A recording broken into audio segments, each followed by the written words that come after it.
Hello दोस्तों। तो आज हम जो पढ़ने जा रहे हैं वो है हमारा 2 और 3 का। ठीक है, मतलब कल जो है 3 का नहीं आया था, तो मैंने इवनिंग में जो है वीडियो बनाया था, पर उसकी वजह से फिर 3 का तुरंत आ गया, तो मुझे लगा कि एक साथ मैं दोनों ही अपलोड कर दूंगा, तो इसकी वजह से आप आज जो है बना रहा हूँ। ठीक है, उसके अलावा आपको सभी को जो है दीपावली की शुभकामनाएं मेरी तरफ से। तो हम देखते हैं सबसे पहले टॉपिक क्या क्या है, तो ये सब हम अंदर देख ही लेंगे। तो पहला टॉपिक कहाँ से है? जीएस पेपर 3 से, 1 और 2 से नहीं है, डायरेक्ट जीएस पेपर 3 से हमारा। ठीक है, देखिए पहला क्या है? संरक्षण पर्यावरण प्रदूषण शरण पर्यावरण प्रभाव का आकलन। जैसा कि आप सब ने देखा ही हुआ है कि जो वो है COP26 शिखर सम्मेलन वो चल रहा है ग्लासगो में, तो उसके ऊपर जो है ये 12 नवंबर तक रहेगा, तो आपको 12 नवंबर तक कुछ ना कुछ डेली जो है न्यूज़ मिलेगी। ठीक है, 2 और 3 पूरा इसी से भरा पड़ा है। ठीक है, अभी देखते हैं पहला टॉपिक जो है इसके अंदर क्या बताया गया। तो भारत द्वारा 2070 तक शुद्ध शून्य जो उत्सर्जन है वो हासिल करने की घोषणा की गई है। ठीक है, तो प्रधानमंत्री मोदी जी ने जो ग्लासगो में, कहाँ पे, ये स्कॉटलैंड में है, COP26 शिखर सम्मेलन में जो है घोषणाएं की हैं। क्या क्या घोषणाएं की हैं? तो पहली जो घोषणा है वो है 2070 तक क्या होगा? शुद्ध शून्य उत्सर्जन हासिल हासिल कर लेंगे। ठीक है, मतलब शुद्ध शून्य उत्सर्जन मतलब जितना हमने कार्बन का एमिशन किया उतना ही हम एब्जॉर्ब करेंगे।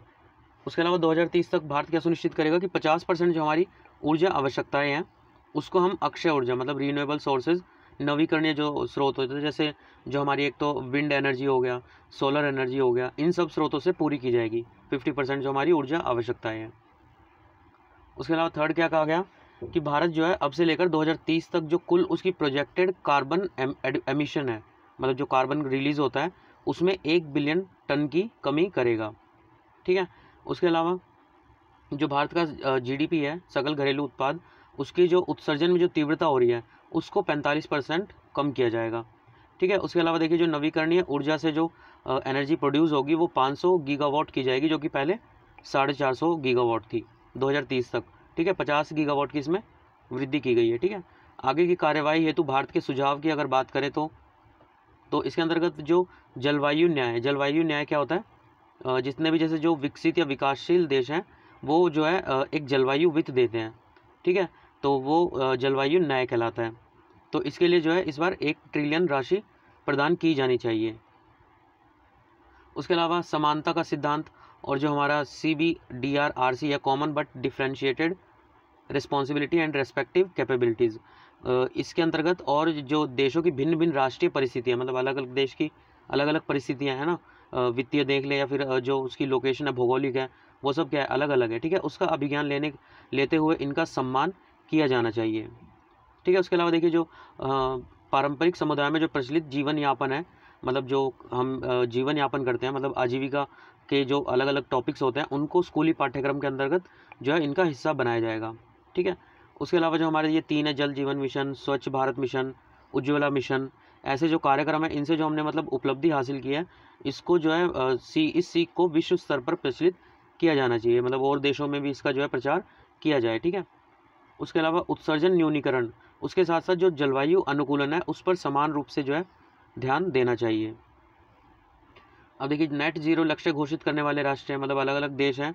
ये भी इंपॉर्टेंट है कि किस किस देश ने जो है नेट जीरो जो उत्सर्जन है वो घोषित किया। तो सबसे पहले न्यूजीलैंड, ब्रिटेन, अमेरिका। उसके अलावा जो EU जो यूरोपियन यूनियन के जो मेंबर हैं उन्होंने किया था। ठीक है, उन्होंने वर्ल्ड वॉर ज़ीरो 2019 में घोषित किया था। उसके अलावा चाइना ने भी 2060 तक नेट ज़ीरो का लक्ष्य हासिल करने के लिए जो है बोल रखा है। ठीक है, तो सबसे पहले देख लेते हैं न्यूजीलैंड ने क्या कहा। तो वहाँ की जो सरकार है उसने जो है 2019 में ज़ीरो कार्बन एमिशन को मतलब 2050 तक जो है हासिल करने के लिए ज़ीरो कार्बन उत्सर्जन का लक्ष्य हासिल करने हेतु प्रतिबद्ध किया गया। ब्रिटेन में क्या हुआ? वहाँ पर एक कानून पारित किया गया जिसके तहत जो सरकार है वहाँ की, UK की, उसमें ग्रीन हाउस गैसेज जो GHG गैसेज होती है ना, मीथेन वगैरह, कार्बन डाइऑक्साइड हो गया, ये सब। ठीक है, उसके शुद्ध उत्सर्जन को 100% तक कम करने का दायित्व उसे सौंपा गया। USA की बात करें, यहाँ ये थोड़ा सा अलग है। इसमें जो बाइडन है, जो बाइडन, उन्होंने 2030 तक के जो देश के ग्रीन हाउस GHG गैसेज हैं उसमें जो उसके 2005 के जो कंपैरिजन में जो 2030 में जो GHG गैसेज हैं उसके स्तर में 50% की कटौती की जो है घोषणा की थी। ठीक है, उसके अलावा देखिए जो अनिच्छुक सहयोगी हैं इसमें जो मतलब उत्सर्जन में कमी करने के लिए जो अनिच्छुक देश हैं उनको एक साथ लाने और 2050 तक नेट ज़ीरो कार्बन उत्सर्जन के लक्ष्य तक पहुंच के साथ वर्ष 2019 में जो है वर्ल्ड वॉर ज़ीरो इसकी घोषणा की गई थी, मतलब शुरुआत की गई थी।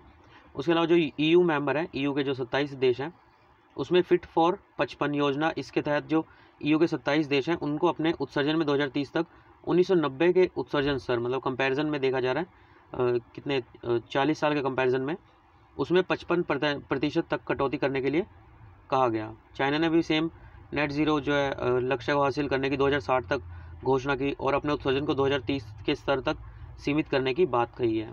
ठीक है, नेट ज़ीरो का तात्पर्य क्या है, जिसको हम कार्बन तटस्थता भी कहते हैं। तो इसका मतलब ये नहीं कि हम शून्य पे कार्बन उत्सर्जन को ही जीरो कर देंगे, उसका मतलब ये है कि हम जो रिलीज़ उत्सर्जित कर रहे हैं उतना ही हम एब्जॉर्ब कर लेंगे। ठीक है, तो इसमें जो है उत्सर्जन का अवशोषण करने में वृद्धि करना, ये हमने पहले भी एक बार टॉपिक पढ़ा था, कार्बन कैप्चर, मतलब जो कार्बन फैक्ट्रियों से रिलीज़ हो रहा है उसको अलग अलग बड़े बड़े कंटेनरों में स्टोर करके हम जो है भूमिगत कर दें या फिर ओशियन में डाला जाए। ठीक है, इससे वो जो है जो कार्बन एटमॉस्फेयर में रिलीज़ होगी वो कम हो जाती है। ठीक है, पर ये काफ़ी मतलब एक्सपेंसिव, मतलब काफ़ी महंगी तकनीक है, इसकी वजह से इनका यूज़ कम किया जाता है। ठीक है, उसके अलावा देखिए जो एक बच्चे का मैसेज आया था कि जो इंस्टा जिज्ञासु और प्रीलिम्स लिंक है इसको भी डिस्कस किया कीजिए। तो अब हम नेक्स्ट जो वीडियो आएगा उससे इसको धीरे धीरे मतलब कवर करने की कोशिश करेंगे, है ना।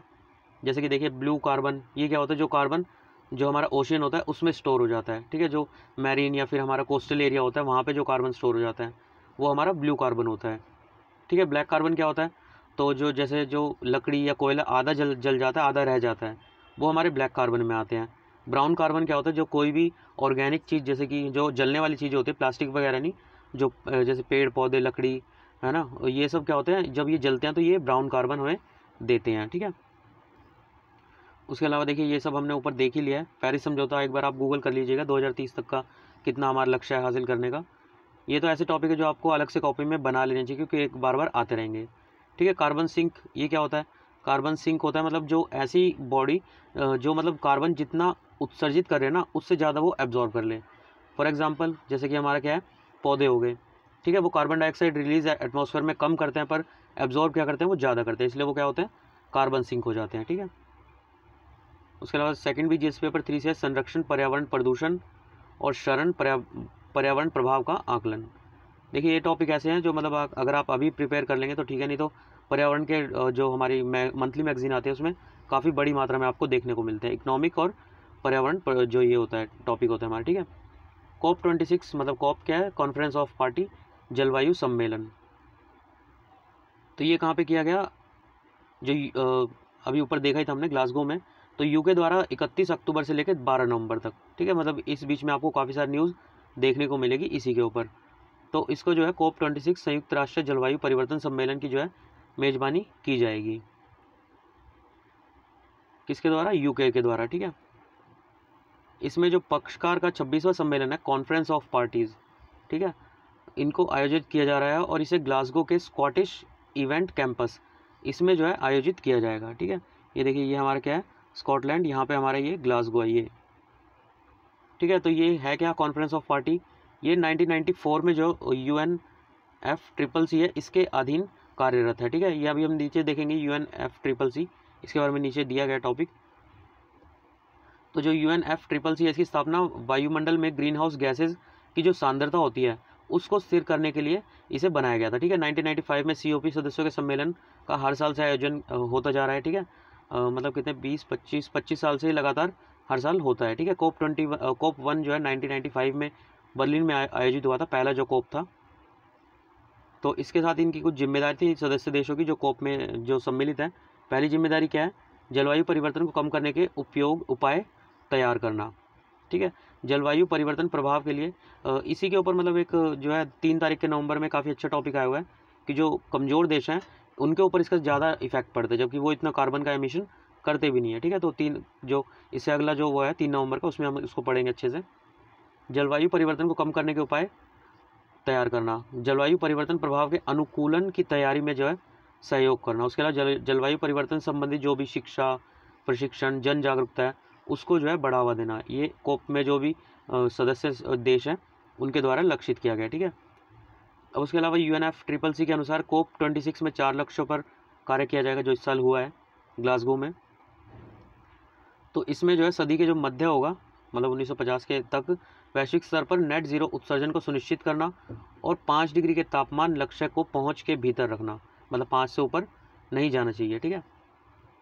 समुदायों और प्राकृतिक आवासों की जो है रक्षा के लिए सामंजस्य स्थापित करना अलग अलग देशों में।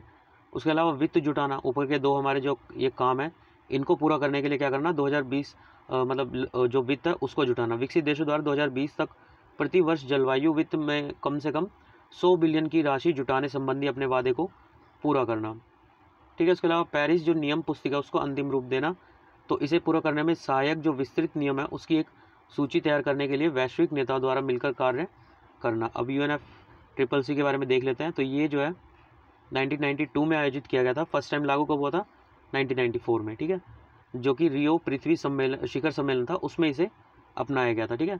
इस जो शिखर सम्मेलन है इसमें जो जलवायु परिवर्तन है उसकी समस्या का सामना करने हेतु अंतर्राष्ट्रीय समुदाय द्वारा किया गया पहला ठोस प्रयास माना जाता है इसको, ठीक है। ये जो है इसे जो रियो अभिसमय या फिर रियो कन्वेंशन इसके रूप में भी इसी को जानते हैं।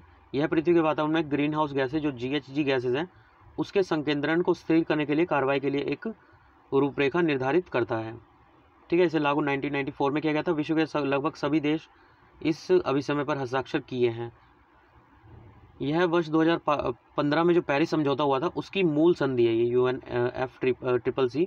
इसके अलावा यह क्योटो प्रोटोकॉल है 1997 इसकी मूल संधि भी है, ठीक है।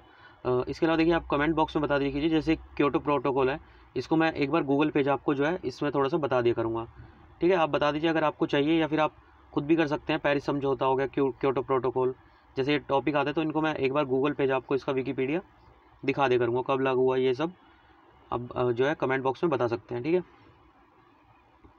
उसके अलावा इंस्टा जिज्ञासु ये वाला भी हम नेक्स्ट जो वीडियो आएगा उससे कवर करेंगे, सब जितने भी प्रीलिम्स और इंस्टा जिज्ञासु है, ठीक है। ये भी GS पेपर 3 से संरक्षण, पर्यावरण प्रदूषण और शरण, पर्यावरण प्रभाव का आकलन, ये 10-12 दिन ऐसे हैं, ठीक है। इसमें आप जो है अच्छे से पर्यावरण को कवर कर सकते हैं। इसमें जितने भी इंपॉर्टेंट टॉपिक्स होंगे वो आते जाएंगे, ठीक है।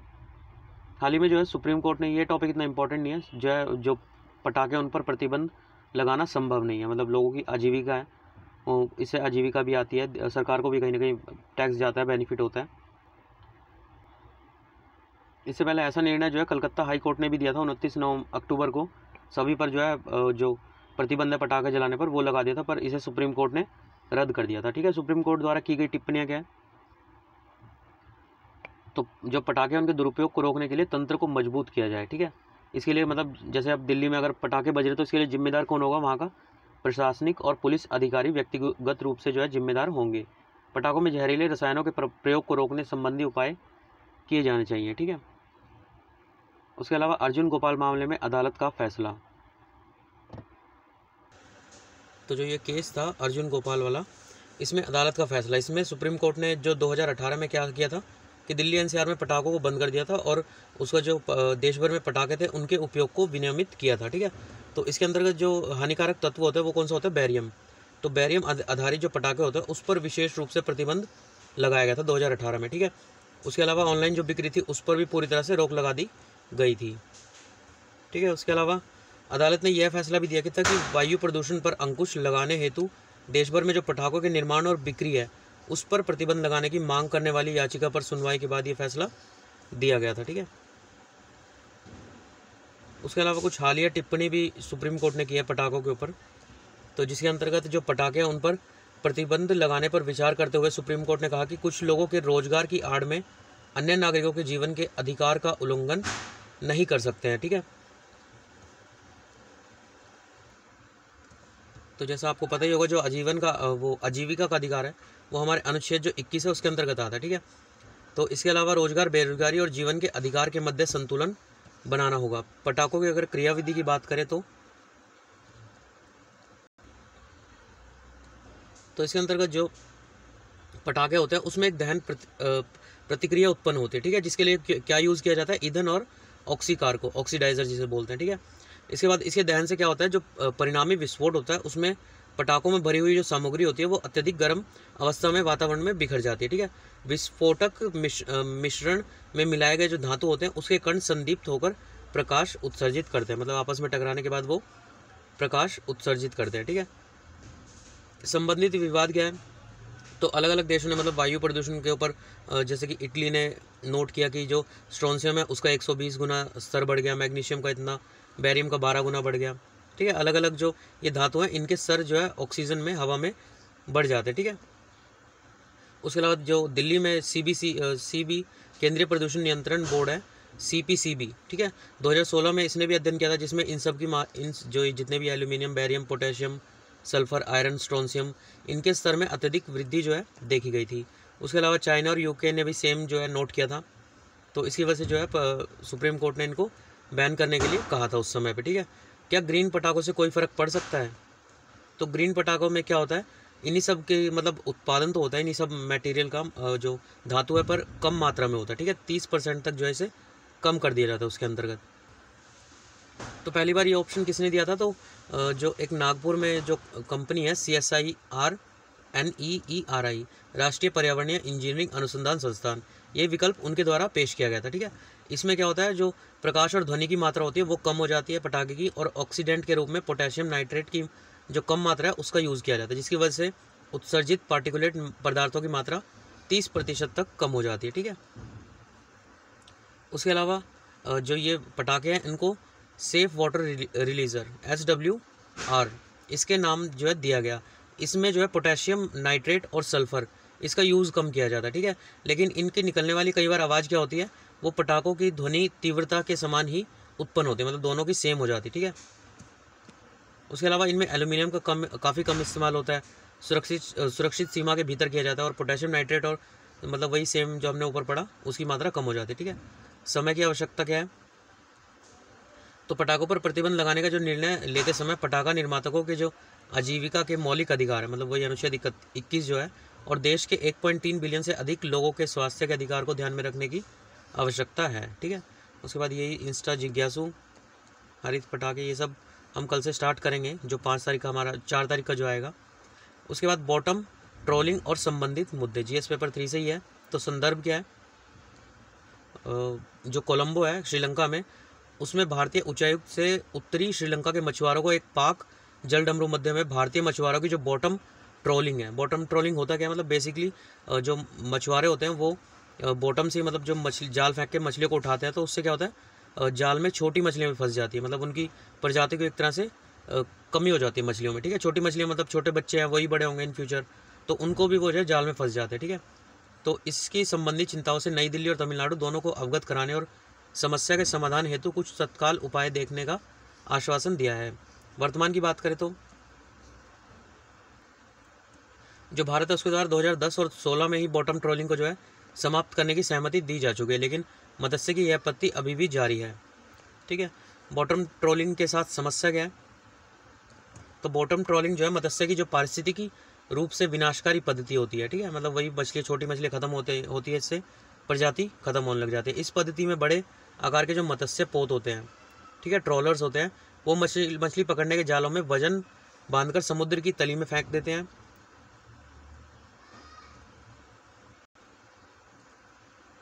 जिससे क्या होता है, जो सभी प्रकार के जो समुद्री जीव होते हैं वो जाल में फंस जाते हैं और क्षेत्र में मत्स्य संसाधनों का अभाव हो जाता है, ठीक है। बॉटम ट्रोलिंग में क्या होता है, अल्प विकसित मछलियाँ मतलब छोटी मछलियाँ फंस जाती हैं, जिससे समुद्री संसाधन भी समाप्त होने लगते हैं और समुद्री संरक्षण के प्रयास भी प्रभावित होते हैं। यह पद्धति पाक की खाड़ी, जो मतलब श्रीलंका और भारत के बीच में जो पाक की खाड़ी है, वो तमिलनाडु के मछुआरों द्वारा शुरू की गई थी और बाद में श्रीलंका के गृह युद्ध के दौरान काफ़ी तेज़ी से इस पद्धति का यूज़ किया गया, ठीक है। इसका मतलब समाधान क्या है, तो गहरे समुद्र में मत्स्य योजना, मतलब गहरे समुद्र में आप मछली जाल, ये जो जाल है वो डाल के पकड़िए, ठीक है। तो इससे इसे बोलते हैं ट्रोलिंग की बजाय गहरे समुद्र में मत्स्य किए जाने में निहित है। तो इससे क्या होगा, जो महासागर है उसके भीतरी भागों में रहने वाली मछलियों को पकड़ने की गतिविधियों को गहरे समुद्र में मत्स्य या डीप सी फिशिंग ये कहा जाता है, ठीक है। इसके लिए नौकाओं को इस तरह से डिजाइन किया जाता है जिससे मछुआरों को समुद्र के भीतरी हिस्सों और मछली प्रजाति तक पहुँचने में जो है आसानी हो जाती है, ठीक है। यह पद्धति दुनिया भर में विशेष रूप से तटीय क्षेत्रों में प्रचलित है। इससे पारिस्थितिकी तंत्र को किसी प्रकार की भी क्षति नहीं पहुँचती है। जिन क्षेत्रों में पानी की गहराई न्यूनतम 30 मीटर होती है उन्हें गहरे समुद्र में मत्स्य क्षेत्र माना जाता है। मतलब मिनिमम गहराई हमारी 30 मीटर होनी चाहिए, ठीक है। सरकार द्वारा किए जा रहे प्रयास पाक खाड़ी योजना। तो जो पाक खाड़ी योजना है इसकी शुरुआत नीली क्रांति कार्यक्रम के तहत 2017 में की गई थी, ठीक है। इसमें जो लाभार्थी थे उनकी भागीदारी सहित केंद्र और राज्य सरकार द्वारा इसे वित्त पोषित किया गया। इसके अंतर्गत राज्य के जो मछुआरे हैं उनको 3 साल में 2000 जहाज उपलब्ध कराए जाने और इनको बॉटम ट्रोलिंग पद्धति को छोड़ने के लिए प्रेरित करने की परिकल्पना की गई थी, ठीक है। अगला गिनीज रिकॉर्ड में गंगा मिशन, ठीक है। तो मतलब वही जो है इंस्टाग्राम फेसबुक इन पे जो है काफ़ी वो डाले गए थे कि फ़ोटो आप इसका अपलोड करिए फ़ोटो, तो एक रिकॉर्ड मतलब बनाया गया इसका। तो इसमें जो राष्ट्रीय स्वच्छ गंगा मिशन है 1 घंटे में फेसबुक पर हस्तलिखित नोटों की रिकॉर्ड संख्या में तस्वीर अपलोड करने वाला गिनीज वर्ल्ड रिकॉर्ड बनाया गया। पृष्ठभूमि क्या है,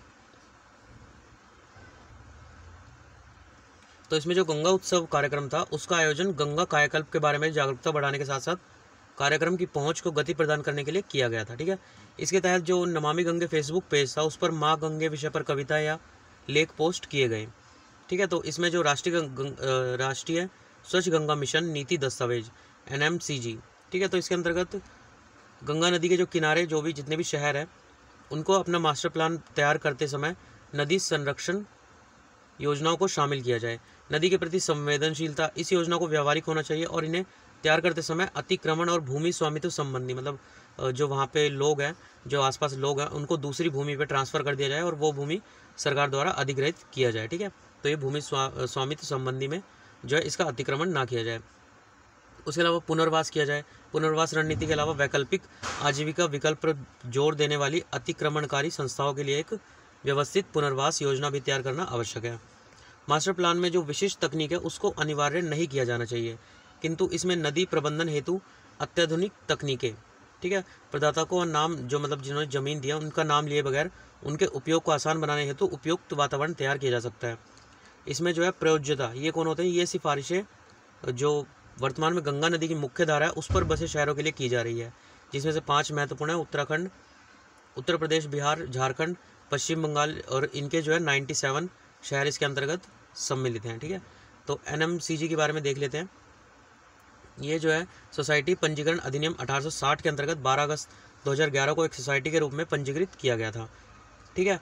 यह जो पर्यावरण अधिनियम EPA जो 1986 था उसके प्रावधानों के तहत गठित राष्ट्रीय गंगा नदी बेसिन प्राधिकरण NGRBA इसकी कार्यान्वयन शाखा के रूप में कार्य करता है NMCG, ठीक है। कृपया ध्यान दें जो NGBRA है उसको गंगा नदी के पुनरुद्धार संरक्षण प्रबंधन हेतु राष्ट्रीय परिषद, जिसे राष्ट्रीय गंगा परिषद भी NGCB कहा जाता है, इसका गठन किए जाने के बाद 7 अक्टूबर 2016 को इसे भंग कर दिया गया था। किसे, NGRBA को, ठीक है। इसको भंग कर दिया गया था 2016 में, ठीक है। उसके बाद ये देख लीजिएगा आप। उसके बाद प्रीलिम्स फैक्ट है, गंगा नदी डॉल्फिन के बचाव हेतु दिशा निर्देश गाइडलाइंस हैं। तो जो जल शक्ति मंत्रालय इसके द्वारा गंगा नदी में जो फंसे डॉल्फिन है उसके सुरक्षित बचाव और उन्मुक्ति के लिए एक दिशा निर्देश जारी किए गए हैं। इस दस्तावेज को जो है टर्टल सर्वाइवल अलायंस और उत्तर प्रदेश सरकार के पर्यावरण, वन और जलवायु परिवर्तन विभाग जो EFCCD है इसके द्वारा तैयार किया गया है, ठीक है। याद रखिएगा EFCCD के द्वारा इसको तैयार किया गया गाइडलाइंस को। यह manual IUCN CETACN specialist group द्वारा समर्थित है। अब डॉल्फिन के बारे में देख लेते हैं। ये भारत का राष्ट्रीय जलीय जंतु भी है, ठीक है। मीठे पानी में होता है और अधिकांशतः क्या होती है, अंधी होती है। इनकी वैश्विक जनसंख्या 4000 आंकी गई है। वे ज़्यादातर भारतीय उपमहाद्वीप में पाई जाती है, ठीक है। और IUCN रेड लिस्ट आकलन भारतीय वन्यजीव अधिनियम 1972 की अनुसूची 1 वन्य जीवों एवं वनस्पतियों की लुप्त प्राय प्रजातियों जो कि साइट्स के अंदर आता है, उसमें अंतर्राष्ट्रीय व्यापार पर कन्वेंशन के परिशिष्ट 1 के तहत किस कैटेगरी में आता है, लुप्त प्राय, इसके रूप में सूचीबद्ध इसे किया गया है। अब संकट क्या है, डॉल्फिन प्राय जो गलती से उत्तरी भारत में नहरों में प्रवेश कर जाती है, उत्तरी भारत जो हमारा नॉर्थ इंडिया है उसमें प्रवेश कर जाती है और ढाल के विपरीत तैरने में ये असमर्थ होती है, वे लोगों द्वारा नुकसान की चपेट में भी है, ठीक है। बेसिक क्या है, 4 देशों का एक समूह है। कौन से, तो ब्राज़ील, दक्षिण अफ्रीका, भारत और चीन, इनका एक गुट है, ठीक है। तो 28 नवंबर 2009 को 4 देश द्वारा हस्ताक्षरित एक समझौते के परिणाम स्वरूप बेसिक ग्रुप का गठन किया गया था। इन चारों देशों द्वारा जो कोपनहेगन जलवायु शिखर सम्मेलन है उसमें संयुक्त रूप से कार्य करने के लिए प्रतिबद्धता व्यक्त की गई थी, जिसके तहत जो विकसित देश है उनके द्वारा सामान्य न्यूनतम मांगों को पूरा नहीं किया एक संभावित संयुक्त वॉकआउट भी प्रस्तावित किया गया था। मतलब अगर आप जो न्यूनतम मांगे हैं उनको पूरा नहीं कर रहे तो एक वॉकआउट भी आप मतलब छोड़ के इसको जा सकते हैं। इस उभरते हुए भू राजनीतिक गठबंधन की शुरुआत और नेतृत्व किसने किया था? चीन द्वारा किया गया था। बाद में पिछले कोपनहेगन समझौते के दौरान यूएसए के साथ समझौता इसका किया गया था। ठीक है, यह समूह उत्सर्जन में कटौती और जलवायु सहायता राशि पर एक सामूहिक स्थिति को परिभाषित करने के लिए कार्य कर रहा है और इसके अलावा अन्य देशों को कोपनहेगन समझौते पर हस्ताक्षर करने के लिए तैयार करने की कोशिश भी कर रहा है। ठीक है, तो बस 2 का यहीं तक था। अब इसके बाद जो है 3 का देखते हैं। 3 को फिर 4 अगर आएगा तो वो भी कर लेंगे आज ही रात में। ठीक है, तो ये है हमारा 3 नवंबर 2021 का करंट अफेयर। ठीक है, तो ये सब हम अंदर देख ही लेंगे। तो पहला टॉपिक कहाँ से है? जीएस पेपर 2 से। इसमें जो है इकोनॉमी आया हुआ है, इसमें 1-2 पर्यावरण का, बाकी इकोनॉमी के ये ज़्यादातर। तो भारतीय अर्थव्यवस्था, योजना, संसाधनों को जुटाने, प्रगति, विकास एवं रोजगार से संबंधित विषय। तो जीएस पेपर 2 नहीं 3 होगा यहाँ पे। ठीक है, तो आरबीआई द्वारा बैंकों के लिए संशोधित त्वरित सुधारात्मक कार्रवाई फ्रेमवर्क जारी। तो इसके अंतर्गत जो आरबीआई है उसने जो है लॉन्च किया क्या? Prompt corrective action PCA. इस फ्रेमवर्क को जारी किया। मतलब जो बैंक होता है उनके पास कब से जारी हो गई है? तो 1 जनवरी 2022 से। तो बैंकों पे जैसे पैसा कम रह जाता है तो एक संकेतक के रूप में मतलब ये काम करेगा वहाँ पे। ठीक है, कम रह जाता है, ख़त्म होने वाला है, या जैसे दिवालिया हो जाता है घोषित। ठीक है, तो इसके लिए जो है पीसीए फ्रेमवर्क बाजार अनुशासन के लिए एक प्रभावी उपकरण के रूप में कार्य करेगा। संशोधित फ्रेमवर्क के बारे में देख लेते क्या क्या है। तो 2022 से लागू होगा। उसके अलावा संशोधित फ्रेमवर्क के तहत जो पूंजी परिसंपत्ति गुणवत्ता प्रभाव क्षमता, इसकी मुख्य रूप से ये निगरानी करेगा। ठीक है, संशोधित जो ढांचा उसके मुताबिक जो पूंजी है, परिसंपत्ति गुणवत्ता और प्रभावन क्षमता है उसको ट्रैक करने के लिए CRAR या इसे बोलते हैं सामान्य इक्विटी टियर। CRAR क्या होता है? Capital equity ratio, adequacy ratio मतलब पर्याप्तता ratio, is a ratio of the bank capital to its risk. मतलब बैंक के पास जितना पैसा है और उसका रिस्क, इन दोनों का रेशियो क्या होता है? CRAR। ठीक है, जिसे हम CAR के नाम से भी मतलब इसको जानते हैं। तो scheduled commercial banks are required to maintain a CAR of 9%, while Indian public sector banks are emphasized to maintain a CAR of 12%। ठीक है, जो इंडियन जो पब्लिक बैंक सेक्टर है उनको 12% तक इसे मेंटेन करना होता है। ठीक है, तो इसको जो है टियर 1 अनुपात शुद्ध NPA जो होता है, नॉन परफॉर्मिंग एसेट्स जो होते हैं अनुपात, और टियर 1 प्रभाव क्षमता अनुपात को संकेतक के रूप में प्रयुक्त किया जाएगा। ठीक है, त्वरित सुधारात्मक कार्रवाई PCA जो है इसके बारे में देख लेते हैं। प्रॉम्प्ट करेक्टिव एक्शन, ये एक प्रकार का फ्रेमवर्क है जिसके जरिए क्या होता है? आरबीआई कमजोर वित्तीय संकेतकों वाले बैंकों पर नज़र रखता है। ठीक है, PCA फ्रेमवर्क को आरबीआई द्वारा 2002 में खराब परिसंपत्ति गुणवत्ता के कारण पूंजी में जो कमी से ग्रसित बैंक थे या फिर लाभप्रदता में कमी आने से जो कमज़ोर बैंक थे उनके लिए एक संचरित प्रारंभिक हस्तक्षेप तंत्र के रूप में शुरू किया गया था। ठीक है, मतलब जैसे आपने देखा होगा जो PNB जैसे बैंक है उन्होंने वो जो नीरव मोदी थे उनको जैसे लोन देते रहे है ना, तो एंड में वो वहाँ पे क्या हो गया? दिवालिया हो गया। तो वहाँ पे इस टाइप से अगर PCA फ्रेमवर्क होता तो वो उस पर निगरानी करता है ना, तो वहाँ पे हमें फ़ायदा हो जाता। ठीक है, जिसका पर्पज़ क्या है? जो भारतीय बैंकिंग क्षेत्र है उसमें जो NPA है उसकी समस्या पर रोक लगाना है। ठीक है, भारत में वित्तीय संस्थानों के लिए समाधान व्यवस्था पर जो वित्तीय स्थिरता और विकास परिषद के कार्यकारी समूह है तथा जो वित्तीय क्षेत्र विधायी सुधार आयोग है, इसकी सिफारिशों के आधार पर 2017 में PCA फ्रेमवर्क की समीक्षा की गई थी। ठीक है, तो ये PCA कब लागू किया जाता है? तो कुछ जोखिमों की सीमा रेखा का उल्लंघन किए जाने पर त्वरित सुधारात्मक कार्रवाई PCA लागू किया जाता है। ठीक है, PCA जो है वो लागू करने के लिए परिसंपत्ति गुणवत्ता, लाभप्रदता, पूंजी और इसी तरह के कुछ स्तरों पर आधारित 3 जोखिम सीमा रेखाएं निर्धारित की गई हैं। ठीक है, प्रतिबंधों के प्रकार क्या हो सकते हैं? तो इसके जो है 2 प्रकार हो सकते हैं। पहला जो है एक तो मैंडेटरी होता है, एक होता है विवेकाधीन मतलब डिस्क्रेशनरी, ठीक है। मतलब एक तो जरूरी जो होगा ही होगा मैंडेटरी, एक होता है विवेकाधीन, खुद के विवेक से अगर कोई लेता है, ठीक है। तो इसमें जो शाखा विस्तार, लाभांश, निदेशकों के मुआवजे पर अधिदेश, प्रतिबंध लगाए जाते हैं, जबकि विवेकाधीन में क्या होता है, प्रतिबंधों के तहत उधार और जमा पर प्रतिबंध को शामिल किया गया है, ठीक है। मतलब हमारा जो मैंडेटरी होगा उसमें क्या होगा, जब मैंडेटरी अगर किसी पे वो लग जाता है बैन, तो शाखा का विस्तार नहीं कर सकते उस बैंक की, निवेशकों के जो मुआवजे होते हैं वो नहीं ले पाएंगे, ठीक है। और अगर विवेकाधीन लगेगा तो उसी बैंक में कोई भी उधार और जमा जो है उस पर रोक लगा दी जाएगी, ठीक है। त्वरित सुधारात्मक कार्रवाई मतलब पीसीए लागू होने पर बैंक की स्थिति क्या होगी, बैंकों को जो है महंगी जो जमा राशि होती है उनको नवीनीकृत करने या उनका इस्तेमाल करने या अपनी शुल्क आधारित आय में वृद्धि करने हेतु कोई कदम उठाने की अनुमति नहीं होगी, ठीक है। उसके अलावा एनपीए के स्टॉक को कम करने और एनपीए के सृजन को रोकने, इसके लिए एक विशेष अभियान की शुरू करना होगा। बैंकों को नए व्यापार करने की भी अनुमति नहीं होती है, ठीक है। आरबीआई बैंकों पर अंतर बैंक बाजार जो इंटर बैंक मार्केट होता है उससे उधार लेने पर भी प्रतिबंध लगाएगा, ठीक है। ये कुछ इंस्टा प्रीलिम्स हैं जो अभी आज जो है 2 पेपर कर रहे हैं, इसकी वजह से इनको इग्नोर कर रहे हैं, पर कल जैसे 1 जब भी पढ़ाएंगे तो इंस्टा और इनको भी इंक्लूड करेंगे।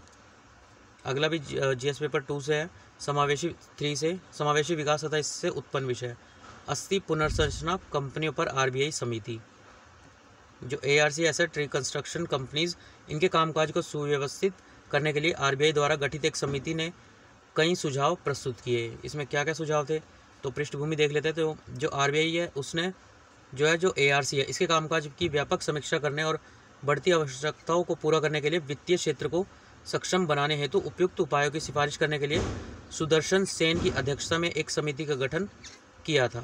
तो सुझाव क्या था इसके अंतर्गत, तो जो भी हमारी जो तनावग्रस्त अस्थियाँ होती है जैसे एनपीए हो गया, उसकी बिक्री के लिए एक ऑनलाइन प्लेटफॉर्म तैयार किया जाना चाहिए। मतलब जैसे आपको पता ही होगा एनपीए जो होता है नॉन परफॉर्मिंग एसेट होता है, उनको सरकार क्या करती है, कम दाम पे दूसरी कंपनियों को बेच देती है ना। तो वहाँ पे दूसरी कंपनी क्या कहते हैं, कम दाम पे खरीद लेते हैं, और जब उनको वसूली का टाइम आता है तो वहाँ पे वो ज़्यादा वसूली भी हो सकती है, कम भी हो सकती है, तो वहाँ पे उनको फ़ायदा हो जाता है। तो इसके लिए एक ऑनलाइन प्लेटफॉर्म जो है आपको दिया जाएगा। उसके अलावा अस्थि पुनर्संरचना कंपनियों को आरबीआई प्रक्रिया के दौरान समाधान आवेदकों के रूप में मतलब रेजोल्यूशन एप्लीकेंट्स इनके रूप में कार्य करने की अनुमति दी जानी चाहिए। उसके अलावा जो एनबीएफसीज है, एएमसी, एफपीआई, एआईएफ, इनके सहित सभी जो विनियमित संस्था होती है जो इनको कंट्रोल करती है एनपीए को, उससे वित्तीय परिसंपत्ति हासिल करने हेतु अस्थि पुनर्संरचना कंपनियों को अनुमति देने के जो सरफाइसी एक्ट है, इसको नीचे देखेंगे, इसकी धारा 5 के दायरे का इसमें विस्तार किया जाए, ठीक है। उसके अलावा जो 500 करोड़ से अधिक अगर कोई राशि है उसके खातों के लिए एक लिक्विडेशन वैल्यू और उचित बाजार मूल्य निर्धारित करने हेतु 2 बैंकों द्वारा अनुमोदित बाहरी मूल्यांकनकर्ताओं द्वारा इसका मूल्यांकन किया जाएगा। साथ ही जो आरक्षित मूल्य है उस पर अंतिम स्वीकृति देगा वो एक उच्च स्तरीय समिति द्वारा दी जानी चाहिए जिसके पास ऋण के संबंधित बट्टे खाते में डालने का अनुमोदन करने की शक्ति होती है। तो एआरसी जो है ये क्या होता है, तो ये ऐसे विशेष वित्तीय संस्थान होते हैं जो बैंकों और वित्तीय संस्थानों में जो एनपीए होता है वो खरीदते हैं, ठीक है, ताकि वे अपनी बैलेंस शीट को साफ कर सकें, ठीक है। मतलब वही बैंक कम रेट पे उसे दे देगा, वो वहाँ पे खरीद के अपना आगे वसूल करके अपना फ़ायदा हो जाता है उनका भी, और बैंकों को भी नुकसान कम होता है पर कम होता है, ठीक है। तो एआरसी आरबीआई के अंतर्गत पंजीकृत होती है। विधिक अधिकार, तो इसके अंतर्गत वही सरफाइसी एक्ट है जो उसमें जो है 2002 का ये एक्ट है, उसमें भारत में जो एआरसी था उसका गठन करने हेतु एक वैधानिक आधार प्रदान करता है ये, ठीक है। इसके लिए पूंजी आवश्यकता क्या है एआरसी के लिए, तो सरफाइसी अधिनियम में वर्ष 2016 में किए गए संशोधनों के अनुसार किसी अस्थि पुनर्संरचना कंपनी जो एआरसी है उसके पास न्यूनतम कितना होना चाहिए, 2 करोड़ रुपए की स्वामित्व निधि होनी चाहिए। आरबीआई 2017 में इस राशि को बढ़ाकर 100 करोड़ कर दिया गया था 17 में, 1 साल बाद ही। एआरसी के लिए अपने जोखिम भारित अस्थिया परिसंपत्ति में 15% का जो सी वो होता है ना कैश रिजर्व रेशियो CRR पूंजी पर्याप्तता अनुपात वो बनाए रखना आवश्यक है 15%, ठीक है। उसके बाद 1 सन 1 वर्ल्ड 1 ग्रिड, ये भी COP26 पे दोबारा से पर्यावरण पे घूम के आ गए हम। तो इसके दूसरे दिन में क्या हुआ, जो भारत और यूके है उनके बीच में जो सौर ऊर्जा का दोहन करने और सीमाओं के पार निर्बाध रूप से संचारण करने हेतु 1 सन 1 वर्ल्ड 1 ग्रिड ओसो वोग इस पहल की घोषणा की गई। इसके बारे में क्या कहा गया, तो भारत द्वारा जो वैश्विक सहयोग है उसको सुगम बनाने के लिए ओसोवोग इसका प्रस्ताव दिया गया है, जिसका पर्पज़ क्या है, नवीनीकरणीय ऊर्जा स्रोतों को परस्पर संबंध कर एक वैश्विक पारितंत्र का निर्माण करना। इसके पीछे की परिकल्पना क्या है, तो द सन नेवर सेट्स, ये कभी अस्त नहीं होता, पृथ्वी के किसी न किसी भाग पर सूरज की रोशनी रहती है और वैश्विक स्तर पर किसी भी भौगोलिक स्थिति में एक निश्चित समय पर सदैव ये स्थिर रहता है। कार्यान्वयन कैसे होगा इसका, तो जो राष्ट्रीय सीमाएं हैं अलग अलग देशों की, उसके पार विस्तारित महाद्वीपीय स्तर के ग्रिड द्वारा परस्पर संबंध सर्वोत्तम स्थानों पर बड़े जो सौर ऊर्जा स्टेशन और पवन फार्मों हैं, इनके निर्माण में तेजी लाने की दिशा में एक मंत्री स्तरीय संचालन समूह द्वारा कार्य किया जाएगा। इस मंत्री स्तरीय संचालन समूह में कौन से देश हैं, फ्रांस, भारत, यूके और यूएसए, और इसमें जो अफ्रीका, खाड़ी, लैटिन अमेरिका और दक्षिण पूर्व एशिया, ये कॉन्टिनेंट के भी प्रतिनिधि इसमें शामिल होंगे। विश्व ग्रिड का महत्व क्या है, the one world wide grid, तो इसमें क्या है, हम सभी स्थानों पर स्वच्छ ऊर्जा का उपयोग कर सकते हैं। इससे ऊर्जा के भंडारण की आवश्यकता में भी कमी होगी और सौर ऊर्जा की व्यवहार्यता इससे बढ़ेगी। ठीक है, लाभ क्या होंगे, तो इससे 2030 तक भारत में जो है जो गैर जीवाश्म ईंधन है उससे 40% ऊर्जा उत्पादित करने में सक्षम हो जाएंगे और एक विश्व एक सूर्य एक ग्रिड, इसका मंत्र देते हुए सौर ऊर्जा आपूर्ति को परस्पर संबंध करने के लिए सभी देशों का इसके द्वारा भारत के द्वारा आह्वान किया गया। ठीक है, उसके अलावा इससे परियोजना लागत को कम करेगा। ठीक है, क्योंकि वही सोलर एनर्जी है, फ्री की है, उच्च दक्षता तथा परिसंपत्तियों के अधिकतम उपयोग को बढ़ावा देगा। ठीक है, तो इस योजना के लिए केवल वृद्धिशील निवेश की आवश्यकता होगी और इस योजना में मौजूदा ग्रिड के कार्यशील होने के कारण नई समानांतर जो ग्रिड अवसंरचना उसकी आवश्यकता नहीं होगी, मतलब इसके पैरेलली हमें कोई भी जो वो है वो बनाने की जरूरत नहीं होगी ग्रिड की। ठीक है, यह योजना सभी सहभागी संस्थाओं के लिए नवीकरणीय ऊर्जा स्रोतों में निवेश को आकर्षित करने के साथ साथ कौशल, प्रौद्योगिकी और वित्त इसके उपयोग करने में मदद करेगी। इसका परिणाम क्या होगा, आर्थिक लाभ से गरीबी उन्मूलन होगा, जल, स्वच्छता, भोजन, अन्य सामाजिक आर्थिक चुनौतियों से निपटने में मदद मिलेगी। इस पहल से क्या होगा, भारत में जो स्थित राष्ट्रीय अक्षय ऊर्जा प्रबंधन केंद्र है, अक्षय क्या होता है, नवीकरण जो ऊर्जा होती है, उसको मतलब क्षेत्रीय और वैश्विक प्रबंधन केंद्रों के रूप में विकसित करने में सहायता होगी। ओसोवोग क्या होगा, 2050 तक वैश्विक स्तर पर लगभग 2600 गीगावाट इंटरकनेक्शन क्षमता संभव हो सकती है, जिससे प्रतिवर्ष 2026 बिलियन यूरो की अनुमानित बिजली की बचत होगी। वन सन घोषणा, तो ये क्या है, तो इसमें जो है एक सूर्य घोषणा की गई, जिसमें क्या कहा गया कि एक सूर्य एक विश्व एक ग्रिड की परिकल्पना को परस्पर संबंध हरित ग्रिड के माध्यम से साकार करना परिवर्तनकारी हो सकता है, जिससे क्या होगा, विनाशकारी जलवायु परिवर्तन को रोका जा सकेगा, स्वच्छ ऊर्जा संक्रमण में तेजी लाया जा सकेगा, सतत विकास लक्ष्य को प्राप्त करने के लिए पेरिस समझौता, आप गूगल कर लीजिएगा इसके बारे में, इसके लक्ष्य को पूरा करने में ये मदद मिलेगी। ठीक है, इस घोषणा का 80 जो अंतर्राष्ट्रीय सौर गठबंधन है उन सदस्य देशों द्वारा समर्थन इसका किया गया। ठीक है, अगला टॉपिक है प्रत्यास्थी द्वीप राज्यों हेतु आधारभूत संरचनाएं।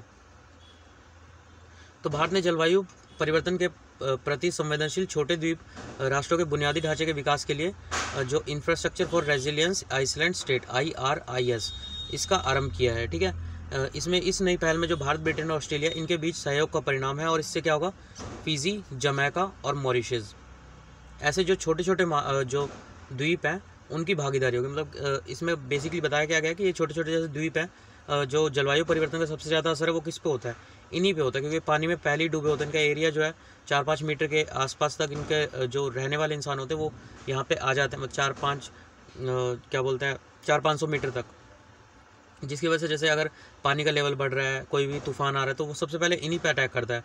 और कार्बन एमिशन में इनका क्या होता है, जो वो होता है योगदान होता है वो सबसे कम होता है ना, तो इसकी वजह से इनकी जो है हेल्प करने के लिए ये बनाया गया है। ठीक है, कार्यान्वयन कैसे होगा, तो IRIS पहल जो है वो अंतर्राष्ट्रीय आपदा प्रबंधन अवसंरचना गठबंधन जो coalition for disaster resilience infrastructure CDRI का एक हिस्सा है, जिसके तहत विशेष रूप से क्या होगा, छोटे द्वीपीय विकासशील देशों में पायलट परियोजनाएं शुरू करने एवं क्षमता निर्माण पर ध्यान केंद्रित किया जाएगा।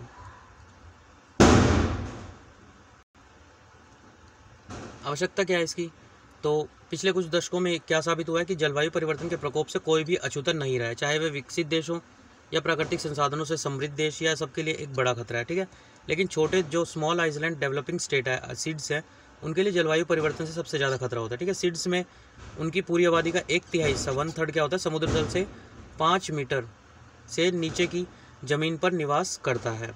ठीक है, जिसकी वजह से समुद्र के स्तर में वृद्धि इनके लिए तूफानों और तटीय विनाश के प्रति अत्यधिक संवेदनशील बना होता है। ठीक है, ये देश क्या होता है, वैश्विक जो GHG गैसेज होते हैं उसमें 1% का योगदान करते हैं और फिर भी जलवायु परिवर्तन के सबसे हानिकारक प्रभाव इन्हीं पे सबसे ज़्यादा पड़ते हैं। ठीक है, जिससे क्या होता है, आजीविका और आर्थिक विकास को खतरा होने के कारण कृषि उत्पादन, मत्स्य पालन संबंधित क्षेत्रों में इसमें गिरावट आती है। इसके अलावा जो जलवायु परिवर्तन है उससे उत्पन्न चरम मौसम आर्थिक रूप से विनाशकारी प्रभावों के साथ साथ छोटे द्वीपीय विकासशील देशों की भूमि, अचल संपत्ति और बुनियादी ढांचे जो है नष्ट हो रहे हैं। ठीक है, जो CDRI है उसकी शुरुआत किसने की थी, भारतीय प्रधानमंत्री द्वारा USA के न्यूयॉर्क शहर में 2019 में की गई थी। ठीक है, एक स्वैच्छिक अंतर्राष्ट्रीय समूह है। उसके अलावा यह आपदा के विभिन्न पहलुओं और बुनियादी ढांचे के जलवायु जो प्रत्यास्था है उस पर जानकारी का आदान प्रदान करने के लिए एक मंच है। पर्पस क्या है इसका, तो जो संयुक्त राष्ट्र एजेंसियाँ, बैंकों, निजी क्षेत्रों, उनके सामूहिक और शिक्षाविदों के साथ मिलकर जलवायु और जो आपदा जोखिमों के लिए अवसंरचना प्रणालियों के लिए लचीलापन विकसित करना है। ठीक है, इसके तहत जो सदस्य देश होते हैं उनके लिए जो उनकी जोखिम संदर्भ और आर्थिक जरूरत है उनके मुताबिक बुनियादी ढांचे के विकास के संबंध में उनकी क्षमताओं और प्रणालियों को उन्नत करने हेतु सहायता के लिए एक तंत्र का निर्माण करेगा। छोटे द्वीपीय विकासशील जो देश हैं, जो सीड्स हैं, अद्वितीय सामाजिक, आर्थिक और पर्यावरणीय अति संवेदनशीलता का सामना करने वाले संयुक्त राष्ट्र के 38 सदस्य देशों और संयुक्त राष्ट्र क्षेत्रीय आयोग के 20 गैर संयुक्त राष्ट्रीय सदस्यों का एक विशिष्ट समूह है। ठीक है, जून 1992 में आयोजित जो एक पर्यावरण एवं विकास पर संयुक्त राष्ट्र सम्मेलन था उसमें जो सीड्स थे उनको विकासशील देशों के एक विशिष्ट समूह के रूप में मान्यता दी गई थी। 2012 में जो ब्राज़ील के रियो डी जेनेरियो में आयोजित जो संयुक्त राष्ट्र सतत विकास सम्मेलन था, जिसे रियो +20 भी कहा जाता है, उसमें अपनाए गए विषय जो द फ्यूचर वी वांट, इसमें जो सीड्स थे उनकी अनूठी और विशेष कमजोरियों को उजागर किया गया था 2012 में। ठीक है, छोटे द्वीपीय जो विकासशील देश हैं, कैरेबियन, प्रशांत महासागर, AI जो अटलांटिक हिंद महासागर और दक्षिणी चीन सागर है, वो भौगोलिक क्षेत्रों में स्थित है। ठीक है, सीड्स को उनके सतत विकास प्रयासों में सहायता करने हेतु 1994 में बारबाडोस प्रोग्राम ऑफ एक्शन ये तैयार किया गया था। 1994 में न्यूनतम विकसित देशों, स्थलरूढ़ विकासशील देशों, छोटे द्वीपीय विकासशील देशों, इनके लिए उच्च प्रतिनिधि का संयुक्त राष्ट्र कार्यालय इन देशों के समूह का प्रतिनिधित्व करता है। ठीक है, UNOHRLLS इसके द्वारा इसका प्रतिनिधित्व किया जाता है। ठीक है, अनुसूचित जाति एवं अन्य पारंपरिक वनवासी अधिनियम, वन अधिकार मान्यता। ठीक है, जो भारत के इसमें जो भारत के राष्ट्रपति हैं उन्होंने अनुच्छेद 239 का जो खंड 1 है उसमें लद्दाख का जो उपराज्यपाल है उनको केंद्र शासित प्रदेश के भीतर अनुसूचित जाति एवं अन्य पारंपरिक वनवासी के तहत राज्य सरकार की शक्ति का प्रयोग करने और कार्यों का निर्वहन करने का अधिकार प्रदान कर दिया है वहाँ के लद्दाख के उपराज्यपाल को। ठीक है, तो इसके अंतर्गत जो FRA है वो क्या है, तो इसके अंतर्गत जो अनुसूचित जनजाति एवं अन्य पारंपरिक वन क्षेत्र हैं उनके निवासियों को 2006 जिसे वन अधिकार अधिनियम जो फॉरेन राइट्स एक्ट है वो भी कहा जाता है, उसमें 2006 में पारित किया गया था इसे। ठीक है, यह अधिनियम पारंपरिक जो वनवासी समुदाय है उनके अधिकारों को कानूनी मान्यता प्रदान करता है। अधिनियम के तहत अधिकार क्या है, जो ये FRA है इसके तहत अधिकार क्या दिए गए, सबसे पहले स्वामित्व अधिकार।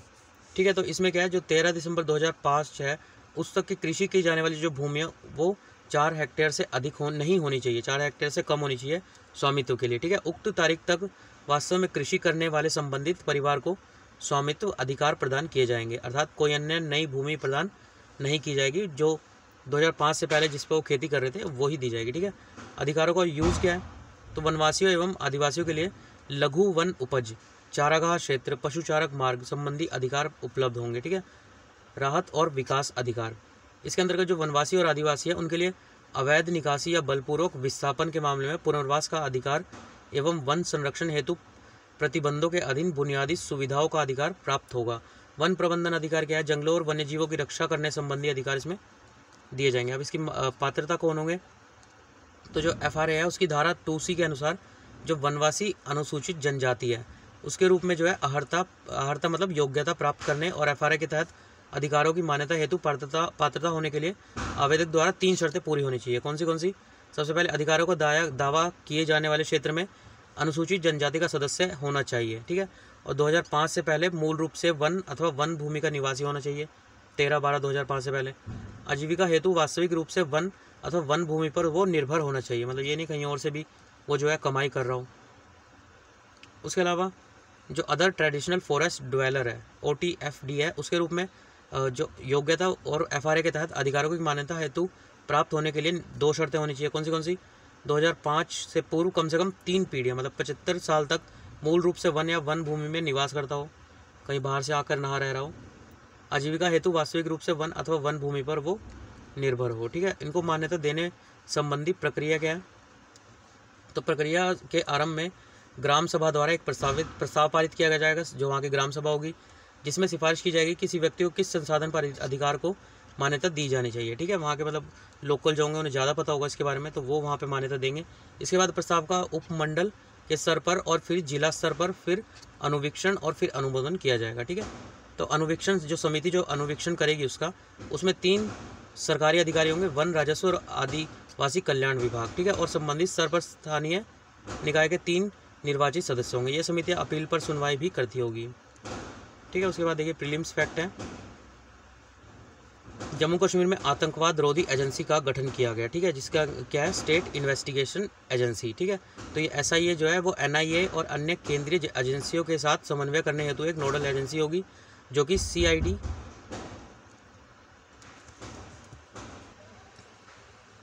तो इसके अंतर्गत जो CID जो विंग का प्रमुख होगा वो SIA का क्या होगा? पदेन निदेशक होगा। उसके अलावा रक्षा अधिग्रहण परिषद, तो इसके अंतर्गत क्या है? जो भ्रष्टाचार है उस पर रोक लगाने और सैन्य खरीद संबंधी निर्णय में तेजी लाने के लिए क्या है? भारत सरकार द्वारा 2001 में एक एकीकृत रक्षा अधिग्रहण परिषद DAC डिफेंस एक्विजिशन काउंसिल वो स्थापित करने का निर्णय किया गया था। ठीक है, तो इसमें DAC के अध्यक्ष भारत के रक्षा मंत्री होंगे, डिफेंस मिनिस्टर जो होते हैं।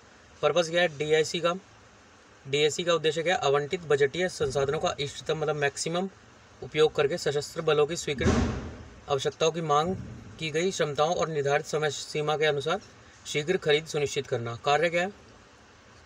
तो रक्षा अधिग्रहण परिषद लंबी अवधि की खरीद योजनाओं के आधार पर अधिग्रहण के लिए नीतिगत दिशा निर्देश देने के लिए जिम्मेदार है। यह आयातित और स्वदेशी या विदेशी लाइसेंस के तहत उत्पादित सभी अधिग्रहणों को मंजूरी देता है। ठीक है, तो ये बस आज के लिए इतना ही, और बाकी देखते हैं अगर आज आ जाता तो 4 का भी हम जो है इवनिंग में मतलब नाइट में अपलोड कर दूँगा। ठीक है, तब तक के लिए अगर वीडियो पसंद आता तो लाइक सब्सक्राइब कर सकते हैं। And have a good day and happy Deepawali.